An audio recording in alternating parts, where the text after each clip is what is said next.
अस्सलाम वालेकुम। जैसा कि हमने प्रीवियस क्लासेस में बायोलॉजिकल ऑर्गेनाइजेशन का टॉपिक स्टार्ट किया था, ठीक है। तो अब हम बायोलॉजिकल ऑर्गेनाइजेशन के टॉपिक को ही फर्दर कंटिन्यू करते हैं आज की क्लास में, ठीक है। तो इसमें हम देखेंगे कि कैसे हम किसी भी लिविंग ऑर्गेनिजम्स को किस तरह से एक ऑर्गेनाइज्ड फॉर्म में डिवाइड किया हुआ हमने बायोलॉजिकल ऑर्गेनाइजेशंस बनाई हुई हैं, ठीक है। सो A living thing is therefore composed of highly structured living substance, ठीक है। कि जो भी कोई लिविंग थिंग है, कोई भी लिविंग ऑर्गेनिज्म है, उसमें एक स्ट्रक्चर्ड लिविंग सब्सटेंस है, ठीक है। कि मतलब उसमें कुछ लिविंग कंटेंट पाया जाता है ऐसा, ठीक है। अब वो लिविंग कंटेंट क्या है, उस लिविंग कंटेंट को हम बोलते हैं प्रोटोप्लाज्म भी, ठीक है। अब ये लिविंग कंटेंट क्या है, ये लिविंग कंटेंट हमारे लिविंग सेल्स हैं, ठीक है। प्रोटोप्लाज्म, अब सेल में आपको पता है क्या होता है कि सेल में न्यूक्लियस होता है और उसके अलावा साइटोप्लाज्म होता है, ठीक है। और कलेक्टिवली जो भी सेल का लिविंग कंटेंट है, ठीक है, जो कि फंक्शन परफॉर्म कर रहा है, उसे हम बोलते हैं प्रोटोप्लाज्म, ठीक है। Protoplasm means that living content of a cell of a living body, ठीक है। तो प्रोटोप्लाज्म में अब साइटोप्लाज्म में डिफरेंट ऑर्गेनेलिज आ जाती हैं, ठीक है। जैसे माइटोकॉन्ड्रिया पावर हाउस है, ठीक है, एनर्जी प्रोडक्शन हाउस है, ठीक है। तो वो साइटोप्लाज्म का हिस्सा, ठीक है, और साइटोप्लाज्म प्रोटोप्लाज्म का हिस्सा है, ठीक है। In order to understand the various phenomena of life, अब लाइफ के ही फिनोमिना को अंडरस्टैंड करने के लिए बायोलॉजिस्ट फॉर देयर कन्वीनियंस, तो अपनी आसानी के लिए हम क्या करते हैं कि जैसे मैंने आपको बताया कि बायोलॉजिकल ऑर्गेनाइजेशन को हम डिफरेंट लेवल्स में डिवाइड करेंगे, ठीक है। Biological organization at different levels, ठीक है।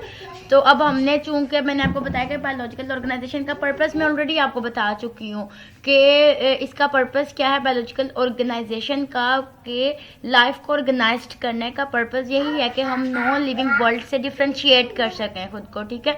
हम डिस्टिंग्विश कर सकें between living ones and between non living ones. लेकिन लिविंग वंस में भी बहुत सारी वेराइटीज़ हैं, बहुत सारी वेरिएशन है।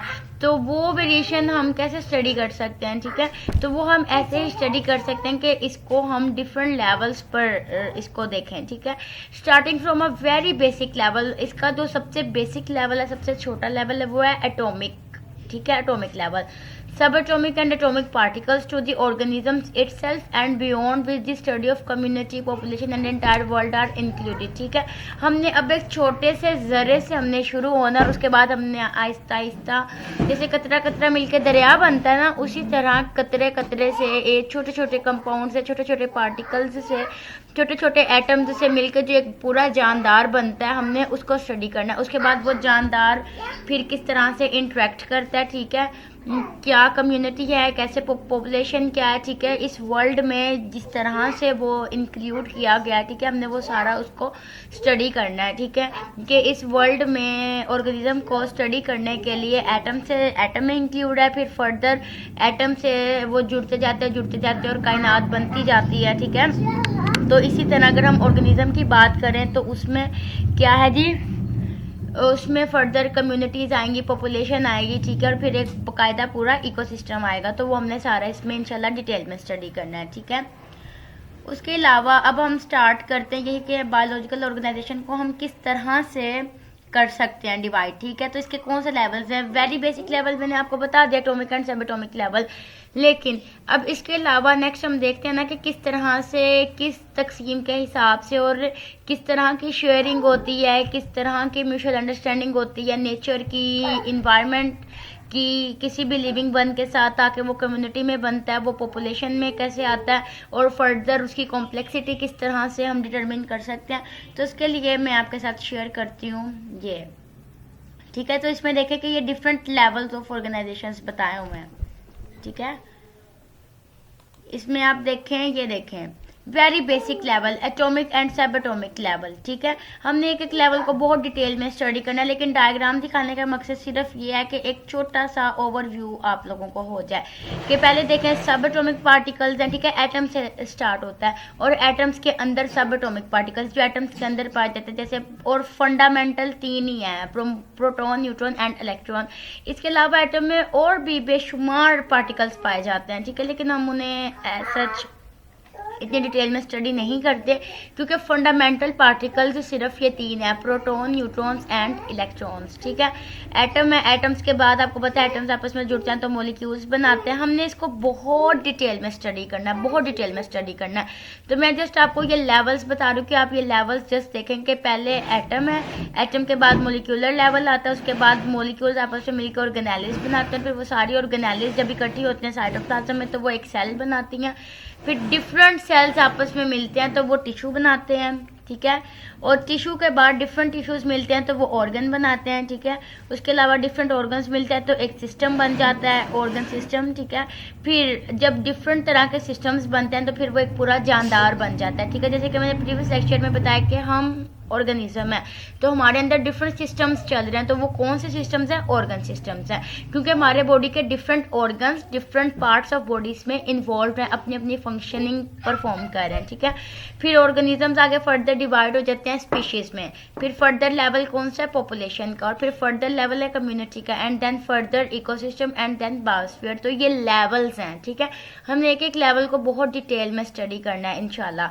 तो अब हम स्टार्ट करते हैं वेरी बेसिक लेवल। तो जस्ट मैं भी डायग्राम का ओवरव्यू दे रही हूँ। एटॉमिक पार्टिकल्स में क्या आ जाता है? Particles that make up an atom, वो पार्टिकल्स जो कि एटम को बनाते हैं। जैसे कि मैंने आपको बताया कि बेशुमार एटम्स में पार्टिकल पाए जाते हैं, ठीक है। एटम में बेशुमार पार्टिकल्स होंगे, न्यूट्रिनो, एंटी न्यूट्रिनो और बेशुमार, लेकिन हम मेजरली डिस्कस किसको करते हैं? प्रोटॉन, न्यूट्रॉन एंड इलेक्ट्रॉन को, ठीक है। उसके अलावा अब अगर हम एटम की बात कर लें कि एक्चुअली में एटम क्या है। एटम में एक बात तो मैंने बता दी कि उसमें ये 3 पार्टिकल्स होते हैं, ठीक है। उसके अलावा एटम सबसे स्मॉलेस्ट लेवल है ऑर्गेनाइजेशन का, organization of human beings, organization of an organism, ठीक है। Not specified to human being, लेकिन मैं ह्यूमन बींग की बार बार ये वर्ड इसलिए क्योंकि हम लोग ह्यूमन बींग्स हैं, तो आप यही समझें कि हम खुद को स्टडी कर रहे हैं। तो हमारा सबसे बेसिक लेवल किसी भी ऑर्गेनिज्म का बेसिक लेवल एटम ही होता है, ठीक है। चाहे आप किसी फ्रो की बात कर लें, चाहे आप किसी बैक्टीरिया की बात कर लें, या चाहे आप ह्यूमन बींग की बात कर लें, तो हमारा बेसिक लेवल क्या है? एटम।